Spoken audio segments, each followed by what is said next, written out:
নমস্কাৰ বন্ধুসকল, ভালে আছে চবে। আজি আৰু নতুন ভিডিঅ' এটাত স্বাগতম জনাইছোঁ। আজি বিশেষ এটা ভিডিঅ' বনাই আছোঁ, যিটো নেকি ভোট জলকীয়া পুলি কেনেকৈ ৰোপণ কৰা হয়, যিটো নেকি তাৰ পদ্ধতিটো কৈ আছোঁ, লগত প্ৰচেছটো দেখাই আছোঁ। আপোনালোকে গম পাব, বহুতে ভিডিঅ'টো কমপ্লিট কৰি নাচায়।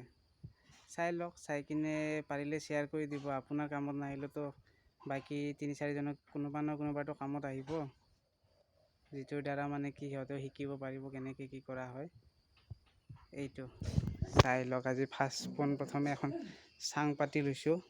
এইখন দেখিছে, যদি মাটিৰ পৰা ওপৰত থাকিলে এইটো অলপ ভালে থাকিব, কাৰণ বৰষুণৰ বতৰ ন। এতিয়া বৰষুণৰ বতৰত ইয়াত কি কৰা হৈছে, যিটো ছাগলীৰ গোবৰ সেইটো ভাঙি মাটিৰ লগত মিক্স কৰা হৈছে, গুড়া কৰি কিনে মিক্স কৰি আপোনাৰ ইয়াতে ধুনীয়াকৈ দি দিয়া হৈছে চাংখনৰ ওপৰত।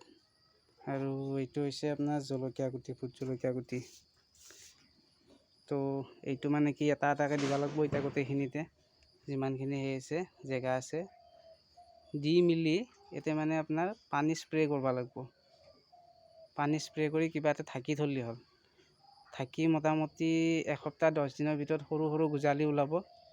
তো সেইটো যেতিয়া সৰু সৰু গজালি হ'ব, সেইটো আৰু নেক্সট আপুনি হয়তোবা গিলাচ, যিটো প্লাষ্টিক গিলাচ থাকে বা সৰু প্লাষ্টিক পিপি পোৱা যায়, যিটো আনি কিনে তাত মাটি ভৰাই এইটো ৰুই থ'লে হ'ল। পুলিটো ইয়াৰ পৰা উঠাই কিনে সেইটো গজালি মেলাৰ পিছত,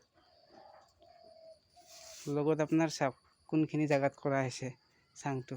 এইয়া ওপৰৰ পিনে তিতা কেৰেলা ধুনীয়াকৈ লাগি আছে, তাৰে তলতে এইটো কাম কৰা হৈছে।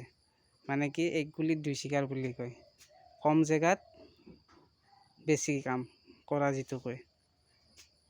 কি কয়, ভিডিঅ'টো পালে শ্বেয়াৰ কৰি দিব, বেলেগো যাতে শিকি লয় ইয়াৰ পৰাই। আৰু যদি নেক্সট জলকীয়া পুলি যদি কাৰোবাক লাগে, ইনফৰ্ম কৰিলেই হ'ল, পাই যাব মোৰ ইয়াত। দি দিম জলকীয়া পুলিও, যিটো ঘৰতে এডাল দুডাল গছ ৰুব পাৰে। ঠিক আছে, ধন্যবাদ।